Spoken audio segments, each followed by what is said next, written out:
ನಮಸ್ಕಾರ. ನಮ್ಮ ಅಡುಗೆ ಚಾನೆಲ್ಗೆ ಸ್ವಾಗತ.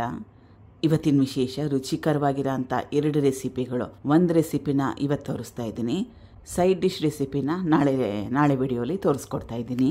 ಇವತ್ತಿನ recipe jeera rice, onion jeera rice. ಯಾವ ರೀತಿ ಮಾಡೋದು ಅಂತ ನೋಡೋಣ.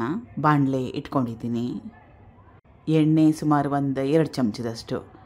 ಹೇಳ್ತಾ ಇರೋ ಕ್ವಾಂಟಿಟಿ 1/4 kg ಅಕ್ಕಿಯಲ್ಲಿ ಮಾಡ್ಕೊಂಡಿರೋ ಅನ್ನಕ್ಕೋಸ್ಕರ. ಪಲಾವ್ ಎಲೆ 2ರಿಂದ 3, ಜೀರಿಗೆ 1 ಚಮಚದಷ್ಟು ಸಣ್ಣ ಚಮಚದಲ್ಲಿ, ಏಲಕ್ಕಿ 2. ಇಷ್ಟ ಇದ್ದರೆ ಇದ್ರ ಜೊತೆಗೆ ಬೇರೆ ಮಸಾಲ ಪದಾರ್ಥನ ಕೂಡ ಹಾಕ್ಕೋಬೋದು. ನಕ್ಷತ್ರದ ಆ ಥರ ಸಿಗುತ್ತಲ್ಲ, ಅದನ್ನು ಕೂಡ ಹಾಕ್ಕೋಬೋದು. ಮರಾಠಿ ಮೊಗ್ಗಿದ್ರೆ ಅದನ್ನು ಕೂಡ ಹಾಕ್ಕೋಬೋದು. ದೊಡ್ಡ ಏಲಕ್ಕಿ ಅಂತ ಸಿಗುತ್ತೆ, ಅದನ್ನು ಕೂಡ ಸೇರಿಸ್ಕೋಬೋದು. ನಾನು ಸಿಂಪಲಾಗಿ ಮಾಡ್ತಾಯಿದ್ದೀನಿ, ಅದಕ್ಕೆ ಜಾಸ್ತಿ ಪದಾರ್ಥಗಳನ್ನ ಹಾಕ್ಕೊಳ್ತಾ ಇಲ್ಲ.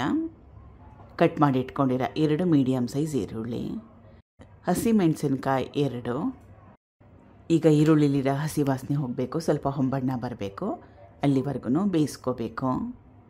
2ರಿಂದ 3 ನಿಮಿಷ ಆದಮೇಲೆ ಈರುಳ್ಳಿಲಿರೋ ಹಸಿ ವಾಸನೆ ಹೋಗಿದೆ, ಸ್ವಲ್ಪ ಬಣ್ಣ ಚೇಂಜ್ ಆಗಿದೆ. ಇಷ್ಟರ ಮಟ್ಟಿಗೆ ಬೇಯಿಸ್ಕೊಂಡ್ರೆ ಸಾಕಾಗತ್ತೆ. ರುಚಿಗೆ ತಕ್ಕಷ್ಟು ಉಪ್ಪು, ಶುಂಠಿ ಬೆಳ್ಳುಳ್ಳಿ ಪೇಸ್ಟ್ ಕೂಡ ಸೇರಿಸ್ಕೋಬೋದು. ಯಾವಾಗ ಈರುಳ್ಳಿ ಹಾಕ್ಕೊಂಡ್ವಲ್ಲ ಅದ್ರ ಜೊತೆಗೆ ಮನೇಲಿದ್ರೆ ಅದನ್ನು ಕೂಡ ಸ್ವಲ್ಪ ಹಾಕ್ಕೊಂಡ್ರೆ ಫ್ಲೇವರು ಚೆನ್ನಾಗಿ ಬರುತ್ತೆ. ಮೊದಲೇ ಮಾಡಿ ಇಟ್ಕೊಂಡಿರೋ ಅನ್ನ. ರೈಸ್ ರೆಸಿಪಿ ಇರೋದ್ರಿಂದ ಉದುರಾಗಿ ಮಾಡಿಕೊಂಡ್ರೆ ಚೆನ್ನಾಗಿರುತ್ತೆ. ಕಲಿಸ್ಕೋಬೇಕು ಹಗುರವಾಗಿ. ಚಿತ್ರಾನ್ನ ಮಾಡಿ, ಪುಳಿಯೋಗರೆ ಮಾಡಿ, ಏನಾದರೂ ರೈಸ್ ರೆಸಿಪಿ ಮಾಡೋಂಗಿದ್ರೆ ಅನ್ನ ಮಾಡ್ಕೊಂಡ್ಮೇಲೆ ಸ್ವಲ್ಪ ಆರಾಕಬೇಕು. ತಣ್ಣಗಾದ್ಮೇಲೆ ಮಿಕ್ಸ್ ಮಾಡಿಕೊಂಡ್ರೆ ಅನ್ನ ಮುರಿಯೋದಿಲ್ಲ, ಕ್ಲೀನಾಗಿ ಚೆನ್ನಾಗಿರುತ್ತೆ. ಈಗ ಜೀರಿಗೆ ಆನಿಯನ್ ರೈಸ್ ರೆಡಿಯಾಗಿದೆ. ಇದ್ರ ಜೊತೆಗೆ ಸೈಡ್ ಡಿಶ್, ರುಚಿಕರವಾಗಿರೋ ಸೈಡ್ ಡಿಶ್ನ ನಾಳಿನ ವಿಡಿಯೋಲಿ ತೋರಿಸ್ಕೊಡ್ತಾ ಇದ್ದೀನಿ. Thank you for watching. ಧನ್ಯವಾದಗಳು.